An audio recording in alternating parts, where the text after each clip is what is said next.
Hello students, स्वागत है आप सभी का आपके अपने YouTube channel Arvind Bidlan classes में। बच्चों, आज जो हम वीडियो डिस्कस करेंगे ये क्लास ट्वेल्थ की पॉलिटिकल साइंस की बुक का चैप्टर नंबर 3 है, ठीक है, जिसका नाम है समकालीन दक्षिण एशिया। तो आज इस वीडियो में हम लोग चैप्टर नंबर 3 पॉलिटिकल साइंस की क्लास 12 चैप्टर का नाम समकालीन दक्षिण एशिया को डिस्कस करेंगे। इस चैप्टर में आज हम जानेंगे कि दक्षिण एशिया उपमहाद्वीप में जो देश थे, तो शीत युद्ध के बाद उन देशों के राजनीतिक स्तर पर क्या प्रभाव पड़ा। ठीक है, अगर हम बात करें चाहे पाकिस्तान की, हम बात करें बांग्लादेश की, भूटान की, श्रीलंका की, नेपाल की, तो शीत युद्ध के बाद इन देशों के राजनीतिक स्तर पर क्या बदलाव आए। ठीक है, तो ये चैप्टर बहुत इंपॉर्टेंट है बच्चों, और क्योंकि इस चैप्टर से प्रश्न जो है अक्सर एग्जाम में पूछे जाते हैं, है ना। तो इसीलिए चैप्टर को बहुत ध्यान से देखिएगा, इस वीडियो को बहुत ध्यान से देखिएगा, और अगर कोई इस तरह का कोई भी आपका डाउट होता है तो अपने कमेंट में जरूर लिखिएगा। ठीक है, एक चीज और, जो बच्चे चैनल से नहीं जुड़े हैं चैनल को सब्सक्राइब कीजिएगा बेटा। वीडियो अगर अच्छी लगे तो उसको लाइक भी कीजिएगा, और अपने कमेंट जरूर कीजिएगा कि आपको वीडियो कैसी लगी। ठीक है, तो चलिए अपने शुरू करते हैं चैप्टर समकालीन दक्षिण एशिया, चैप्टर नंबर 3 क्लास 12। तो सबसे पहले हम बात करते हैं, यहाँ दिया हुआ जैसे क्या है दक्षिण एशिया। ठीक है, तो दक्षिण एशिया है क्या। तो देखिए, जैसे यहाँ लिखा है कि भारत और पाकिस्तान के बीच क्रिकेट मैच कितना ही तनावपूर्ण होता है, यह हम बखूबी जानते हैं।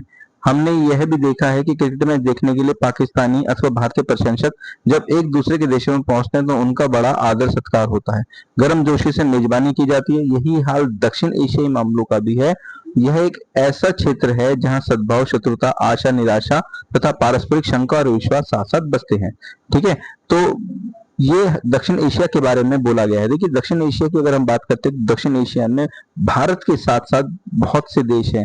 जैसे अगर हम बात करते हैं पाकिस्तान की, जैसे अगर हम बात करते हैं बांग्लादेश की, हम बात करते हैं नेपाल की, श्रीलंका की, भूटान की, मैं ठीक है, कई बार म्यांमार की। ठीक है, तो ये जितने भी देश हैं ये सभी भारतीय उपमहाद्वीप में आने वाले देश हैं। ठीक है, तो इनको हम दक्षिण एशियाई देश भी बोलते हैं। ठीक, चलिए आगे अगर हम बात करते हैं दक्षिण एशिया की परिभाषा की, तो शुरुआत में हम एक बुनियादी सवाल से करें कि दक्षिण एशिया है क्या। ठीक है, तो अमूमन बांग्लादेश, भूटान, भारत, मालदीव, नेपाल, पाकिस्तान, श्रीलंका को इंगित करने के लिए दक्षिण एशिया पद का जो है व्यवहार किया जाता है। तो इन सभी देशों को इंगित करने के लिए हम किस शब्द का, दक्षिण एशिया शब्द का जो है वो इस्तेमाल करते हैं। ठीक, अब आगे बात करते हैं कि उत्तर की विशाल हिमालय पर्वत श्रृंखला, दक्षिण का हिंद महासागर, पश्चिम का अरब सागर, पूर्व में मौजूद बंगाल की खाड़ी से यह इलाका एक विशेष प्राकृतिक क्षेत्र के रूप में नजर आता है। तो अगर हम बात करते हैं कि इस दक्षिण एशियाई देश के उत्तर में अगर कोई है तो वो क्या है, वो हिमालय पर्वत श्रृंखला है। ठीक, अगर दक्षिण की बात करें तो दक्षिण में हिंद महासागर है, पश्चिम में अरब सागर है, और पूर्व में बंगाल की खाड़ी है, जिसकी वजह से ये इलाका एक प्राकृतिक क्षेत्र के, एक विशेष प्राकृतिक क्षेत्र के रूप में नजर आता है। ठीक, आगे देखिए, यह भौगोलिक विशेषता ही इस उपमहाद्वीप क्षेत्र के भाषाई, सामाजिक और सांस्कृतिक अनूठेपन के लिए जिम्मेदार है। तो ये जो भौगोलिक विशेषता है इस उपमहाद्वीप की, कहीं ना कहीं ये इस उपमहाद्वीप की भाषाई, इसकी सामाजिक और सांस्कृतिक अनूठेपन के लिए जिम्मेदार है। इस क्षेत्र की चर्चा में जब हम अफगानिस्तान, म्यांमार को भी शामिल मतलब किया जाता है, तो कह सकते हैं कि भारतीय उपमहाद्वीप में अगर हम बात करें अफगानिस्तान की और म्यांमार की, तो इसको भी शामिल किया जाता है। चीन इस क्षेत्र का एक प्रमुख देश है, लेकिन चीन को दक्षिण एशिया का अंग नहीं माना जाता। तो केवल चाइना एक ऐसा देश है जिसे हम दक्षिण एशिया का अंग नहीं मानते हैं। ठीक है, तो बच्चों इस अध्याय में हम दक्षिण एशिया पद का इस्तेमाल उपयुक्त 7 देशों के लिए किया गया है ना। तो इन 7 देश, जैसे अगर हम बात करें बांग्लादेश की, हम बात करें भारत की, ठीक है, अगर हम बात करें नेपाल की, भूटान की, श्रीलंका की, म्यांमार की, तो जितने भी देशों की बात की गई है या इनका नाम लिया गया है, इन सभी देशों को हम दक्षिण एशिया उपमहाद्वीप या दक्षिण एशियाई देश के नाम से डिनोट करते हैं ना। तो इस तरह परिभाषित दक्षिण एशिया हर अर्थ में विविधताओं से भरा पूरा इलाका है, फिर भी भू राजनीतिक धरातल पर यह एक क्षेत्र है। ठीक, क्या इन देशों की कोई सुनिश्चित परिभाषा है। देखिए, दक्षिण एशिया के विभिन्न देशों में एक सी राजनीतिक प्रणाली नहीं है। अनेक समस्याओं और सीमाओं के बावजूद भारत और श्रीलंका में ब्रिटेन से आजाद होने के बाद लोकतांत्रिक व्यवस्था सफलतापूर्वक कायम रही। ठीक है, अगर भारत की और श्रीलंका की बात करते हैं तो ब्रिटेन से आजाद होने के बाद वहां पर लोकतांत्रिक व्यवस्था जो है वो अच्छे से काम कर रही है। ठीक, भारत में लोकतंत्र के विकास की बहुत सारी सीमाओं की एक तरफ संकेत किया जा सकता है, लेकिन हमें याद रखना चाहिए कि एक राष्ट्र के रूप में भारत हमेशा लोकतांत्रिक रहा है। ठीक, श्रीलंका पर भी यही बात लागू होती है। पाकिस्तान और बांग्लादेश में लोकतांत्रिक और सैनिक दोनों तरह के शासन नेताओं का शासन रहा है। शीत युद्ध के बाद के वर्षों में बांग्लादेश में लोकतंत्र कायम रहा। पाकिस्तान में शीत युद्ध के बाद के वर्षों में लगातार दो लोकतांत्रिक सरकारें बनी, पहली बेनजीर भुट्टो और दूसरी नवाज शरीफ के नेतृत्व में कायम हुई। लेकिन इसके बाद 1999 में पाकिस्तान में सैनिक तख्ता पलट हुआ।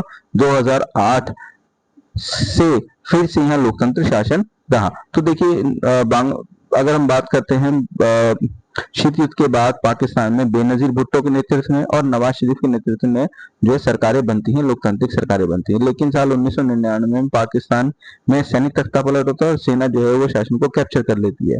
उसके बाद फिर 2008 में यहाँ पर लोकतांत्रिक शासन जो है वो कायम रहता है। ठीक, आगे बात करें 2006 तक नेपाल में संवैधानिक राजतंत्र था और यह खतरा बना हुआ था कि राजा अपने हाथ में कार्यपालिका की सारी शक्ति ले लेगा। 2008 में राजतंत्र को खत्म किया गया और नेपाल में लोकतांत्रिक गणराज्य जो है वो उभरा। ठीक, चलिए अब बात करते हैं बांग्लादेश और नेपाल के अनुभव के आधार पर हम कह सकते हैं कि पूरे दक्षिण एशिया में लोकतंत्र एक स्वीकृत मूल्य बन चला है। दक्षिण एशिया के दो सबसे छोटे देशों में ऐसे बदलाव की बयार बह रही है। 2018 में भूटान एक संवैधानिक राजतंत्र था, राजा के नेतृत्व में यह बहुदलीय लोकतंत्र के रूप में उभरा। ठीक, आगे देखिए, कहता है मालदीव 1968 तक सल्तनत हुआ करता था। 68 में गणतंत्र बना और यहाँ की शासन अध्यक्षात्मक प्रणाली अपनाई गई। 2005 जून में मालदीव की संसद ने बहुदलीय प्रणाली को अपनाने के पक्ष में एक मत से मतदान किया। मालदीवियन डेमोक्रेटिक पार्टी को देशी राजनीतिक मामलों में दबदबा रहा। एमडीपी ने 2018 में हुए चुनाव में जीत हासिल की। ठीक है, तो इस तरीके से हम मालदीव के बारे में भी जान सकते हैं कि मालदीव जो है 1968 में जो है गणतंत्र हुआ था, अध्यक्षात्मक प्रणाली थी वहां पर। ठीक है, और मालदीव डेमोक्रेटिक पार्टी को जो है एक काफी बड़ी राजनीतिक पार्टी बन गई, जिससे उसका राजनीतिक मामलों में दबदबा था। ठीक, चलिए आगे बात करते हैं दक्षिण एशिया में लोकतंत्र की। तो दक्षिण एशिया में लोकतंत्र का रिकॉर्ड मिला जुला रहा है। इसके बावजूद भी दक्षिण एशियाई देशों में जनता लोकतंत्र की आकांक्षाओं में सहभागी है। इस क्षेत्र में 5 बड़े देशों में हाल एक सर्वेक्षण किया गया। सर्वेक्षण से यह बात जाहिर हुई है कि इन 5 देशों में लोकतंत्र को व्यापक समर्थन हासिल है। ठीक, अब आगे इन देशों में हर वर्ग और धर्म के आम नागरिक लोकतंत्र को अच्छा मानते हैं और प्रतिनिधिमूलक लोकतंत्र की संस्थाओं का समर्थन करते हैं। इन देशों के लोक शासन की किसी और प्रणाली की अपेक्षा लोकतंत्र को वैधता देते हैं और मानते हैं कि उनके देश के लिए लोकतंत्र ठीक है। यह निष्कर्ष बड़े महत्वपूर्ण है क्योंकि इससे पहले माना जाता था कि लोकतंत्र सिर्फ विश्व के धनी देशों में फल फूल सकता है।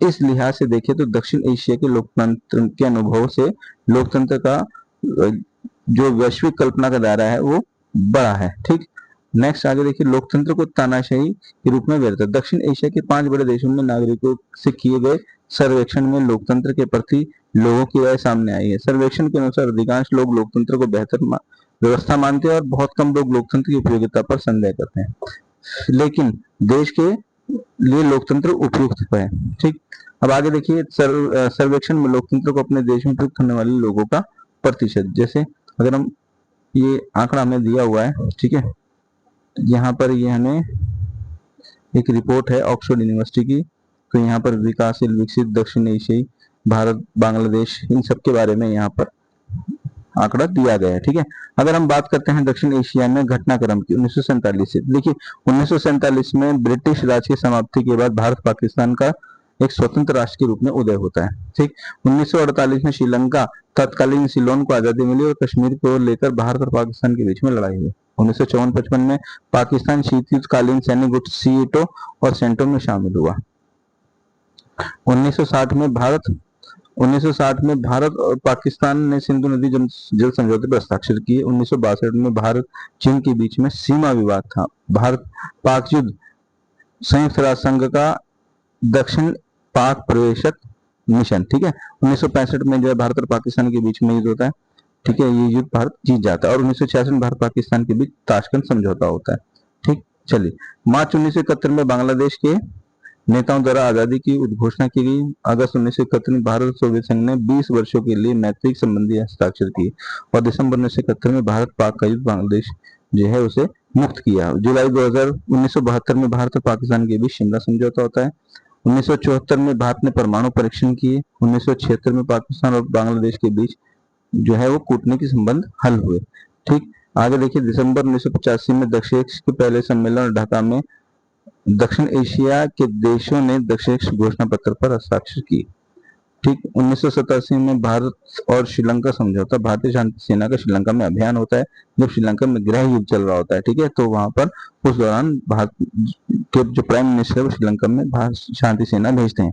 ठीक, आगे देखिए, मालदीव में भाड़े के सैनिकों द्वारा किए गए षड्यंत्र को नाकाम करने के लिए भारत ने वहां सेना भेजी और भारत और पाकिस्तान के बीच एक दूसरे के परमाणु ठिकानों और सुविधाओं पर हमला करने के लिए समझौता हुआ। ठीक है, आगे 1988 में पाकिस्तान, बांग्लादेश और नेपाल में लोकतंत्र की बहाली होती है। 1993 में दक्षिण के सातों सम्मेलन ढाका में आपसी व्यापार के दक्षिण के देशों में वैधता देने की संधि पर हस्ताक्षर हुए। 1996 दिसंबर गंगा नदी के पानी की हिस्सेदारी को लेकर भारत और बांग्लादेश में फरक्का संधि पर हस्ताक्षर हुए और 1998 भारत और पाकिस्तान ने परमाणु परीक्षण किए। दिसंबर 1998 में भारत और श्रीलंका ने मुक्त व्यापार पर समझौता किया। ठीक, और यहाँ पर देखिए 1999 में तत्कालीन प्रधानमंत्री अटल बिहारी वाजपेयी बस यात्रा कर लाहौर गए, शांति की घोषणा पत्र पर हस्ताक्षर। जुलाई 1999 में भारत और पाकिस्तान के बीच में कारगिल युद्ध होता है। तो ये घटनाक्रम है जो 1947 के बाद से दक्षिण एशियाई देशों के बीच में चल रहा था। ठीक है, आगे देखिए, वाजपेयी मुशर्रफ के बीच आगरा बैठक संपन्न होती है। 2004 में 12वां दक्षिण सम्मेलन मुक्त व्यापार संधि पर हस्ताक्षर हुए। 2007 में अफगानिस्तान दक्षिण का सदस्य बना और नवंबर 2018 में 18वां दक्षिण सम्मेलन काठमांडू, नेपाल में संपन्न हुआ। ठीक है, तो ये एक पूरा घटनाक्रम था 1947 के बाद से। तो उम्मीद करता हूं मैं आप बच्चों को समझ में आया होगा। तो ये भी बहुत इंपॉर्टेंट है क्योंकि इसको बड़े ध्यान से पढ़िएगा, कहीं ना कहीं यहाँ से भी सवाल पेपर में उठा सकता है। ठीक है, तो चलिए आगे चलते हैं। तो आगे हम बात करते हैं पाकिस्तान में सेना और लोकतंत्र। ठीक है, तो इसमें हम सेना और लोकतंत्र की बात करेंगे कि पाकिस्तान में किस तरीके से सेना और लोकतंत्र का मिश्रण रहा है। तो यहाँ पर आप देखिए, एक फोटो आप देख रहे हैं। ठीक है, ये फोटो आप जो देख रहे हैं ये पाकिस्तान के जो राष्ट्रपति रह चुके थे जनरल परवेज मुशर्रफ, उनकी है। ठीक है, तो पाकिस्तान में वो सेना के आर्मी भी रहे हैं और पाकिस्तान के वो राष्ट्रपति भी रहे हैं। ठीक है, तो यहाँ पे देखिए लिखा हुआ है, इधर देखते हैं कि सेना के जनरल और पाकिस्तान के राष्ट्रपति के रूप में पाकिस्तान के शासक परवेज मुशर्रफ की दोहरी भूमिका का ये कार्टून जो है वो संकेत करता है। कार्टून में दिए गए समीकरण को ध्यान से पढ़े और कार्टून के जो संदेश को लिखें। ठीक है, तो इसमें हम देख पा रहे हैं कि किस तरीके से जो है वो पाकिस्तान के, देखिए जैसे पाकिस्तान की क्या है, आर्मी चीफ भी है और पाकिस्तान के प्रेसिडेंट भी रहे हैं। तो इनको ये समीकरण बनता है कि दोनों पावर इनके हाथ में है। ठीक है, चलिए आगे बात करते हैं। अब देखिए यहाँ पर लिखा हुआ है कि पाकिस्तान में पहले संविधान बनने के बाद देश के शासन की बागडोर जनरल अयूब खान ने अपने हाथों में ले ली, है ना। तो जब पाकिस्तान में संविधान बन गया उसके बाद जो है और जल्द ही उन्होंने अपना निर्वाचन भी करा लिया। ठीक है, तो यहाँ आपने देखा कि जो अयूब खान थे उन्होंने क्या करा, उन्होंने देश की जो शासन की बागडोर है वो अपने हाथ में ले ली और जल्दी अपना निर्वाचन भी करा लिया। ये कहाँ की बात है, ये पाकिस्तान के संविधान बनने के बाद की जो है बात है। उनके खिलाफ, उनके शासन के खिलाफ जनता का गुस्सा भड़का और ऐसे में उन्होंने अपना पद जो है छोड़ना पड़ा। इससे एक बार फिर सैनिक शासन का रास्ता साफ हुआ और जनरल याहिया खान ने सेना की जो है शासन की बागडोर संभाली। तो क्योंकि जनरल अयूब खान जो थे उनको जनता के गुस्से का सामना करना पड़ा, इस वजह से उन्होंने अपना पद छोड़ दिया, है ना। और सैनिक शासन का रास्ता साफ होता है, जनरल याहिया खान जो है वो शासन संभालते हैं पाकिस्तान का। ठीक, आगे देखते हैं।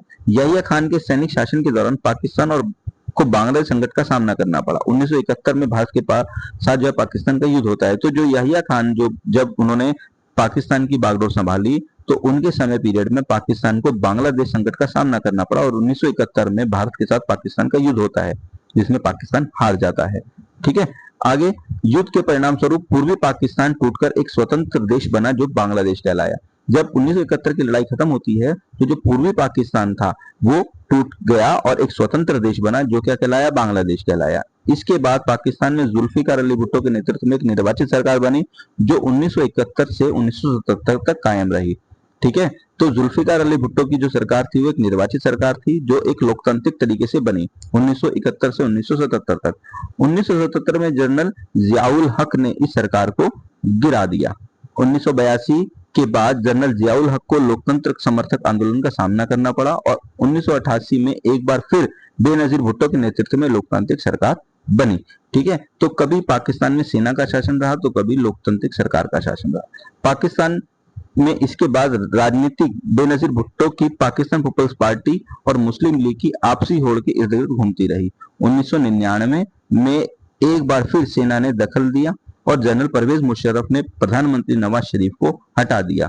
ठीक है, 1999 के बाद जो जनरल परवेज मुशर्रफ थे उन्होंने क्या करा, उन्होंने पाकिस्तान के निर्वाचित राष्ट्रपति नवाज शरीफ को जनरल परवेज मुशर्रफ ने हटा दिया।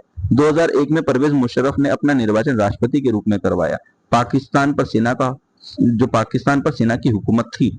हालांकि सैनिक शासकों ने अपने शासन को लोकतांत्रिक तरीके से जिताने के लिए चुनाव कराए। तो कहने को तो वहां पर लोकतंत्र जो दिखाया गया, लेकिन पूरी तरीके से जो शासन का जो कंट्रोल था वो जनरल परवेज मुशर्रफ के हाथ में था और नाम मात्र के उन्होंने चुनाव कराए। ठीक है, चलिए आगे। 2008 से पाकिस्तान में लोकतांत्रिक तरीके से चुने गए नेता शासन कर रहे हैं, क्योंकि उन जो परवेज मुशर्रफ थे उनको बाद में हटा दिया गया और लोकतंत्र का जो है लोगों ने लोकतंत्र पर भरोसा जताया और 2008 से पाकिस्तान में लोकतांत्रिक तरीके से शासन जो चल रहा है। पाकिस्तान में लोकतंत्र स्थायी न बन पाने के कारण है ना कि भाई कोई पाकिस्तान में ऐसे क्या कारण थे जिसकी वजह से लोकतंत्र वहां स्थायी नहीं बन पाया। क्या, जैसे सेना का मजबूत प्रभाव। पाकिस्तान में जो सेना थी, आर्मी थी, उसका प्रभाव काफी मजबूत था और लोकतंत्र हमेशा वहां कमजोर रहा। धर्म गुरु थे उनका प्रभाव था। भूस्वामी अभिजनों का सामाजिक दबदबा था। भारत के साथ लगातार जो तनाव की स्थिति रहती थी वो एक बहुत बड़ा कारण था। जो राजनीतिक पॉलिटिकल पार्टीज थी वो काफी कमजोर थी, जिस वजह से जो है वहां पर लोकतंत्र स्थायी नहीं रहा। लोकतांत्रिक संस्थाओं का जो है कमजोर होना था और विदेशी शक्तियों द्वारा सैनिक शासन को समर्थन देना था। तो जितने भी कारण थे ये सभी वो कारण थे जिसकी वजह से पाकिस्तान में लोकतंत्र जो है वो स्थायी रूप से नहीं रहा। इन कारणों से कई बार निर्वाचित सरकारों को गिराकर सैनिक शासन जो है वो कायम हुआ। पाकिस्तान की भारत के साथ तनातनी रहने के कारण सेना समर्थक समूह ज्यादा मजबूत था और ये अक्सर दलील देते थे कि पाकिस्तान के राजनीतिक दलों और लोकतंत्र में खोट है। तो भारत के साथ हमेशा पाकिस्तान की तनातनी रहती थी, जिसकी वजह से जो सैनिक समर्थन जो गुट था वो ये कहता था कि पाकिस्तान की राजनीतिक दल और पाकिस्तान के लोकतंत्र में खोट है। ठीक है, और ये अपने आप को मजबूत बताते थे। लोकतंत्र पाकिस्तान में पूरी तरह सफल नहीं हो सका, लेकिन इस देश में लोकतंत्र का जज्बा बहुत मजबूती के साथ कायम रहा। पाकिस्तान में अपेक्षाकृत स्वतंत्र और साहसी प्रेस मौजूद था। वहां मानवाधिकार आंदोलन भी काफी मजबूत। ठीक है, तो ये कह सकते हैं कि पाकिस्तान में बेशक से जो है आर्मी जो सेना का कंट्रोल था, लेकिन लोग जो थे वहां पर फिर भी लोकतंत्र को जो है वो बढ़ावा दे रहे थे। ठीक, आगे हम बात करते हैं बांग्लादेश में लोकतंत्र की।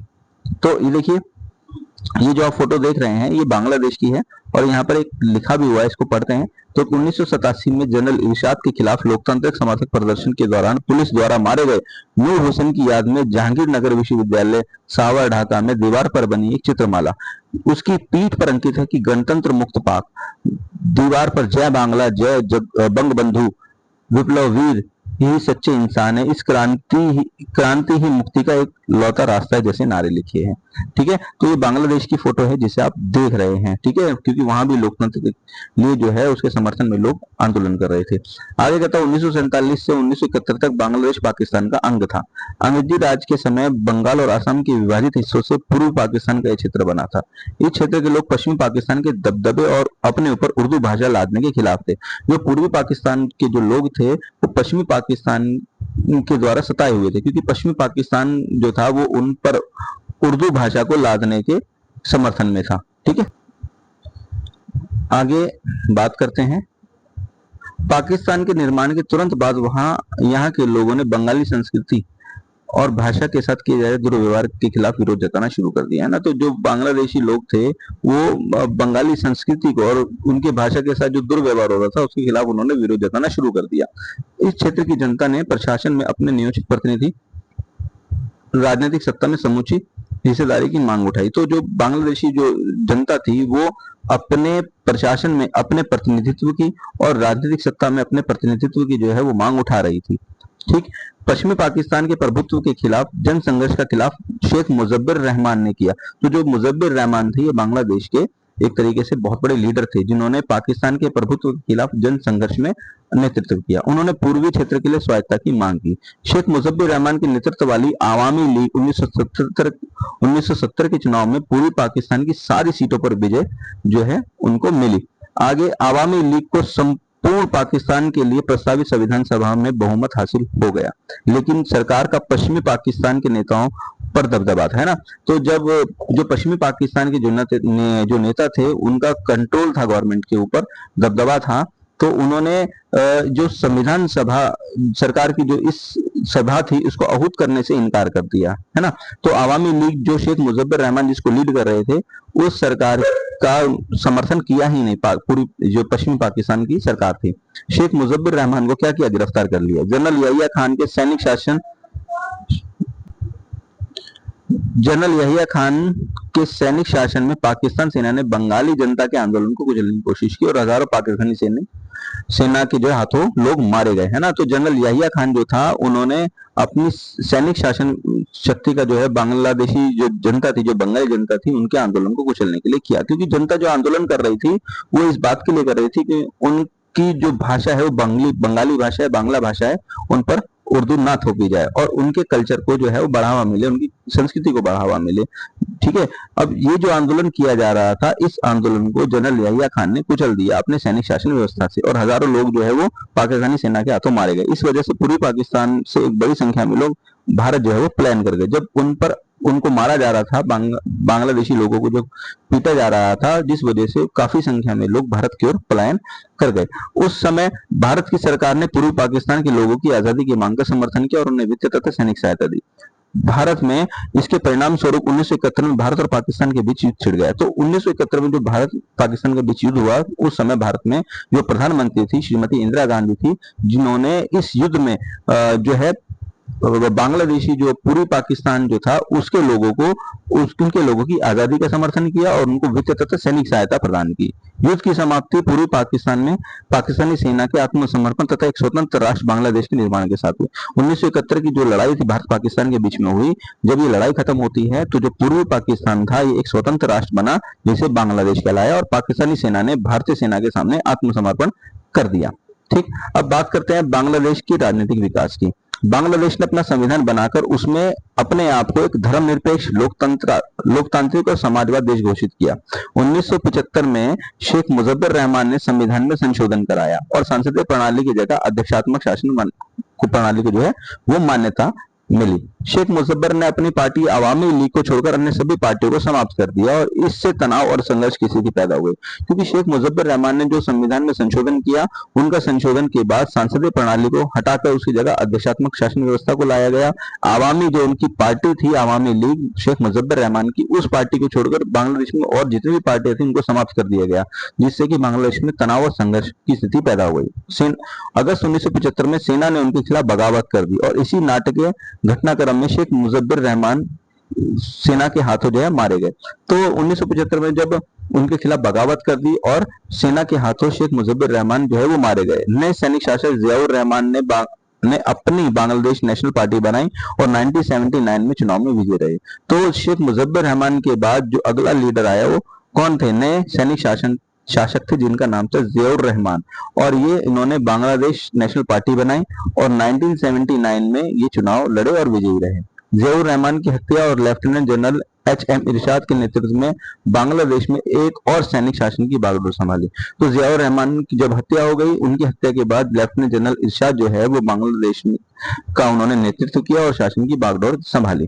ठीक है, लेकिन बांग्लादेश की जनता जल्द ही लोकतंत्र के समर्थन में खड़ी हुई, क्योंकि बांग्लादेश में जो ये सैनिक शासन व्यवस्था थी, इसका लोग विरोध कर रहे थे, क्योंकि बांग्लादेश भारत का पड़ोसी देश है। इसीलिए भारत की जो लोकतंत्र की वैल्यू थी, जो लोकतंत्र का जो कह सकते हैं जो छाप थी, वो बांग्लादेश की जनता के ऊपर पड़ी और जनता जो है लोकतंत्र के समर्थन में खड़ी हो गई।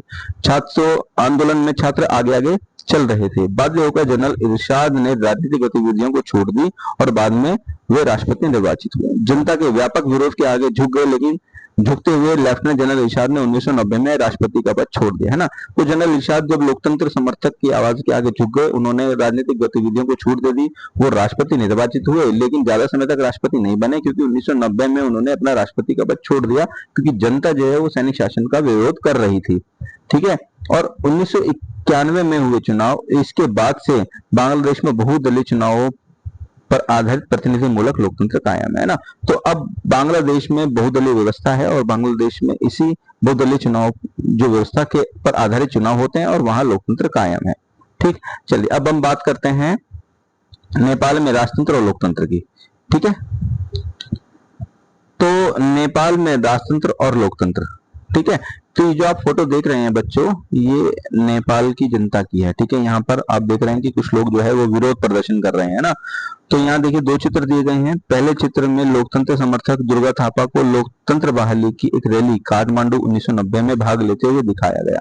दूसरी तस्वीर 2006 की, जिसमें दुर्गा थापा को दिखाया गया कि इस बार वे लोकतंत्र बहाली के दूसरे आंदोलन की सफलता का उत्सव मना रही हैं। ठीक है।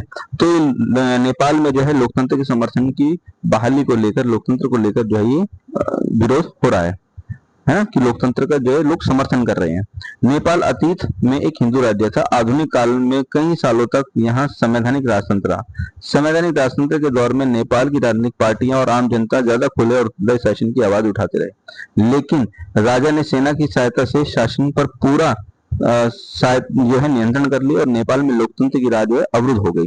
तो जो वहां पर नेपाल में जो राजा था, ठीक है, जो क्योंकि नेपाल में संवैधानिक राजतंत्र रहा, ठीक है, और नेपाल की राजनीतिक पार्टी और आम जनता जो है वो ज्यादा खुले और उत्तरदायी शासन की आवाज उठा रहे थे, परंतु जो राजा था नेपाल में, उसने क्या किया, उसने सैनिक सहायता से शासन को पूरा कंट्रोल कर लिया और नेपाल में जो है वो लोकतंत्र अवरुद्ध हो गया।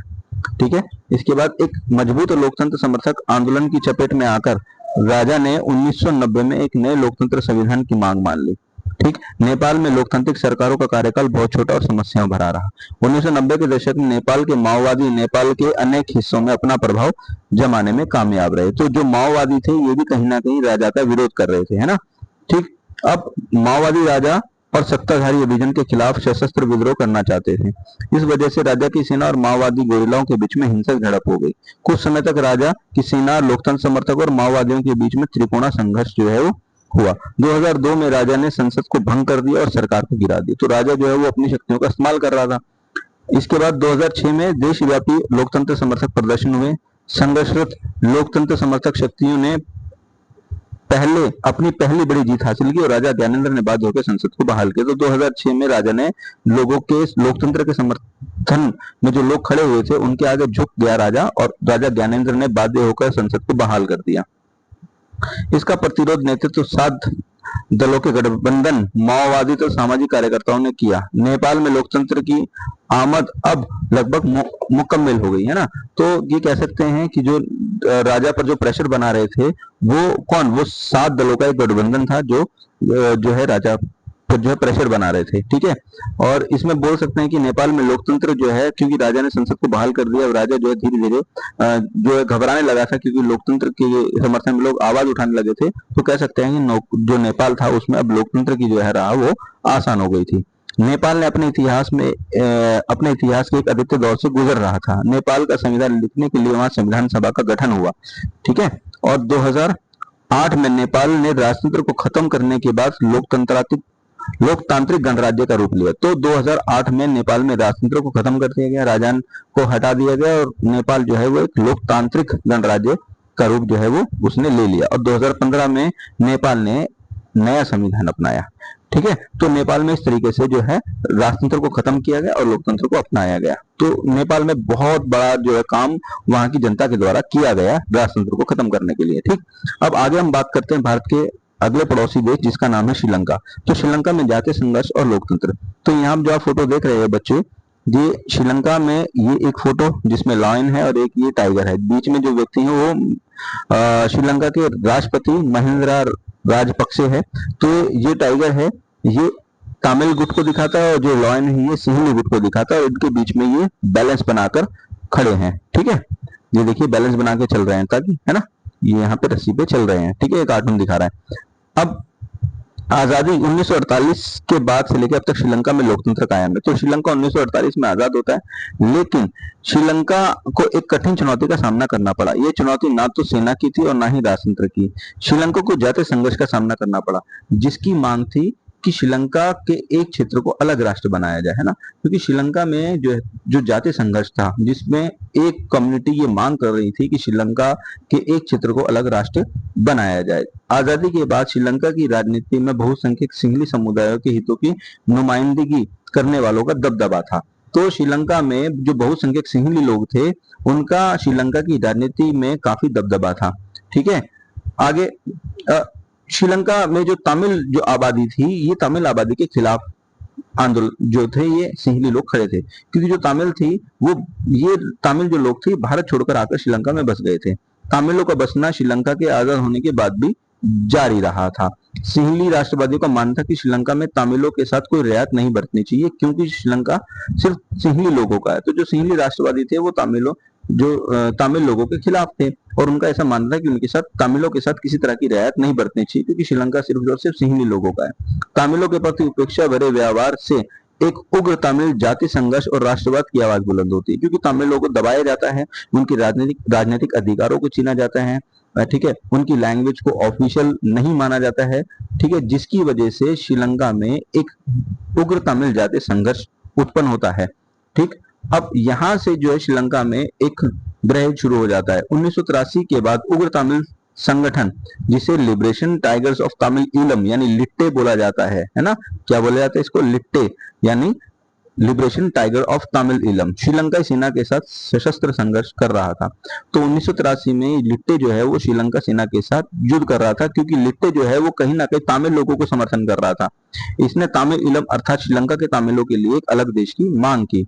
इसी समय श्रीलंका के उत्तर पूर्वी हिस्से पर लिट्टे का नियंत्रण था। तो श्रीलंका में जो लिट्टे था, वो लिट्टे चाहता था कि श्रीलंका के उत्तर पूर्वी हिस्से को अलग कर श्रीलंकन तमिल्स के लिए एक अलग देश बना दिया जाए, और उत्तर पूर्वी हिस्से पर जो लिट्टे था वो पूरी तरीके से नियंत्रण कर रहा था, जिसमें जाफना भी शामिल था। जाफना एक जो है प्रांत है श्रीलंका में। ठीक, चलिए आगे बात करते हैं भारत की भूमिका की। तो श्रीलंका की समस्या भारतवंशी लोगों से जुड़ी थी। भारत की तमिल जनता का जो है भारत सरकार पर भारी दबाव था कि वो श्रीलंका तमिलों के हित की रक्षा करे, क्योंकि जो श्रीलंका में जो तमिल लोग थे, उन तमिल लोगों पर हो रहे बर्बर अत्याचार के खिलाफ जो भारत के तमिल लोग थे वो भारत सरकार पर दबाव डाल रहे थे, ताकि श्रीलंका के तमिल लोगों की सरकार हितों की रक्षा करे। भारत सरकार ने समय समय पर तमिलों के सवाल पर श्रीलंका सरकार से बातचीत करने की कोशिश की। 1987 में भारत सरकार श्रीलंका के तमिल मसले पर प्रत्यक्ष रूप से शामिल होती है। 1987 में उस समय भारत में जो प्रधानमंत्री थे वो श्री राजीव गांधी थे। तो राजीव गांधी सरकार जो है श्रीलंका के तमिल मसले पर प्रत्यक्ष रूप से श्रीलंका के सामने बात करनी शुरू करती है। आगे भारत सरकार ने श्रीलंका से एक समझौता किया और श्रीलंका सरकार और तमिलों के बीच रिश्ते सामान्य करने के लिए भारतीय सेना को भेजा। ठीक है, तो यहाँ पर भारत सरकार ने श्रीलंका और तमिलों के बीच के जो रिश्ते थे उनको सामान्य करने के लिए एक भारतीय सेना को भेजा। ठीक है, आखिरकार भारतीय सेना लिट्टे के संघर्ष में फंस गई। तो जब भारतीय जो सेना थी, जिसे भारत की शांति सेना बोला गया, जब वो श्रीलंका में रिश्तों को सामान्य करने के लिए और गृह युद्ध को शांत करने के लिए गई, तो भारतीय सेना ही जो है उस संघर्ष में क्या हो गई, फंस गई। ठीक, भारतीय सेना की उपस्थिति को श्रीलंका की जनता ने भी कैसा पसंद नहीं किया, है ना, और श्रीलंकाई जनता ने समझा कि भारत श्रीलंका के अंदरूनी मामलों में दखलंदाजी कर रहा है। तो जो लोग थे श्रीलंका के, उन्होंने भी भारतीय सेना को पसंद नहीं किया, क्योंकि लोगों का ऐसा मानना था कि कहीं ना कहीं भारत जो है श्रीलंका के अंदरूनी मामलों में जो है वो इंटरफेयर कर रहा है।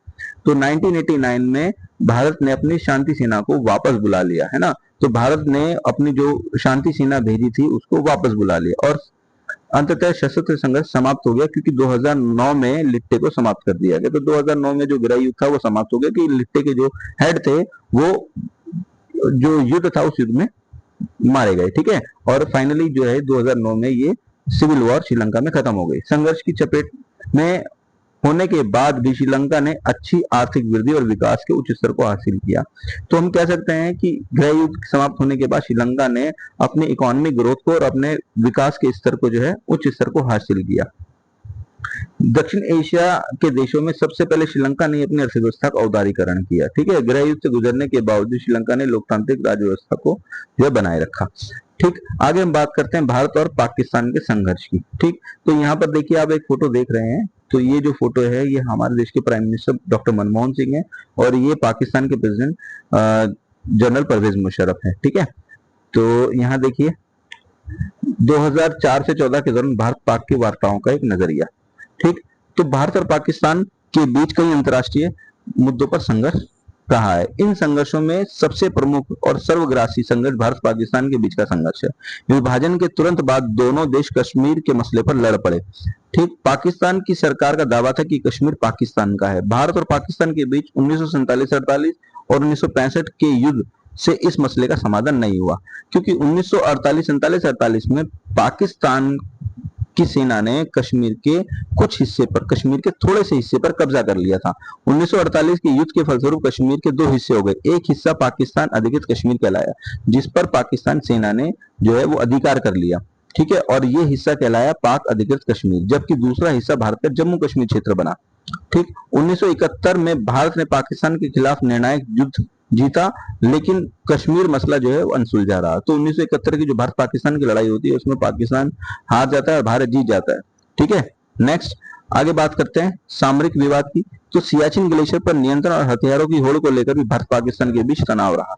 तो सियाचिन ग्लेशियर जो है ये काफी सेंसिटिव एरिया है, क्योंकि ये एक ऐसा एरिया है जो भारत कंट्रोल में है और भारत यहाँ पर अपनी हमेशा जो है निगरानी को मुस्तैद रखता है। तो नियंत्रण, सियाचिन ग्लेशियर पर नियंत्रण और हथियारों की होड़ को लेकर भारत पाकिस्तान के बीच में तनाव रहता है। ठीक है, 1990 के दशक में दोनों देशों ने परमाणु हथियारों और ऐसे हथियारों को एक दूसरे पर दागने की क्षमता वाले मिसाइल हासिल कर लिए। 1998 में भारत ने पोखरण में और कुछ दिन बाद अंदर ही पाकिस्तान ने चगाई पहाड़ी पर परमाणु परीक्षण किया। तो 1998 में भारत ने जो पोखरण में जो परमाणु परीक्षण किया, ठीक है, उस समय हमारे देश में प्रधानमंत्री अटल बिहारी वाजपेयी थे। ठीक है, तो भारत का पोखरण जो परमाणु परीक्षण था ये काफी सफल रहा और पाकिस्तान ने भी अपना जो परमाणु परीक्षण किया। इसके बाद ऐसा लगता था कि भारत और पाकिस्तान सैन्य संबंध में बंध चुके हैं और इनके बीच सीधे और सर्वव्यापी छिड़ने की जो आशंका थी वो कम हुई। ठीक है, अब हम बात करते हैं आतंकवाद और उग्रवाद। ठीक, भारत सरकार का यह आरोप है कि पाकिस्तान सरकार ने लुके छुपे ढंग से हिंसा की रणनीति जारी रखी है। आरोप है कि कश्मीर उग्रवादियों को हथियार, प्रशिक्षण और धन देता है ना। तो ये भारत आरोप लगाता है कि पाकिस्तान जो है वो कश्मीर उग्रवादियों को हथियार, उनको प्रशिक्षण और उनको धन देता है। भारत और आतंकवादी हमले के लिए उन्हें सुरक्षा प्रदान करता है। भारत सरकार का यह भी मानना है कि पाकिस्तान ने 1985 और 95 की अवधि में खालिस्तान समर्थक उग्रवादियों को भी हथियार और गोला बारूद दी है। तो ये आरोप भारत जो है पाकिस्तान पे लगाता है कि पाकिस्तान जो है वो कश्मीर उग्रवादियों को हथियार, प्रशिक्षण और धन देता है और खालिस्तान उग्रवादियों को भी कहीं ना कहीं समर्थन करता है। ठीक, ये भारत का आरोप है। पाकिस्तान की खुफिया agency inter service intelligence ISI पर बांग्लादेश और नेपाल के गुप्त ठिकानों से पूर्वोत्तर भारत में भारत विरोधी अभियानों के संलग्न होने का आरोप है। तो जो पाकिस्तान की खुफिया एजेंसी जो है ISI, उस पर भी आरोप लगाते हैं, भारत सरकार आरोप लगाती है कि कहीं ना कहीं वो भारत विरोधी जो है पूर्वोत्तर भारत में भारत विरोधी अभियानों को जो है वो हवा दे रहे हैं, उनको जो है वो उकसा रहे हैं। ठीक, कौन? ISI वाले।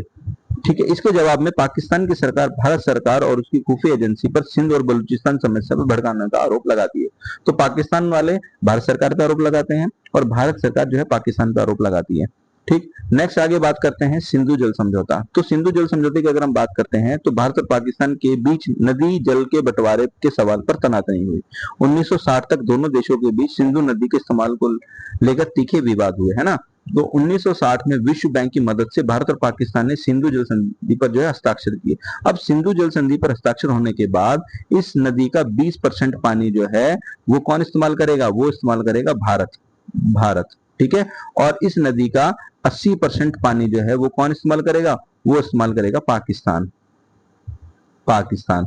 ठीक है, तो ये जो समझौता हुआ ये सिंधु जल समझौता था जो विश्व बैंक की मध्यस्थता से 1960 में होता है। ठीक, अब यह संधि भारत और पाक के बीच कई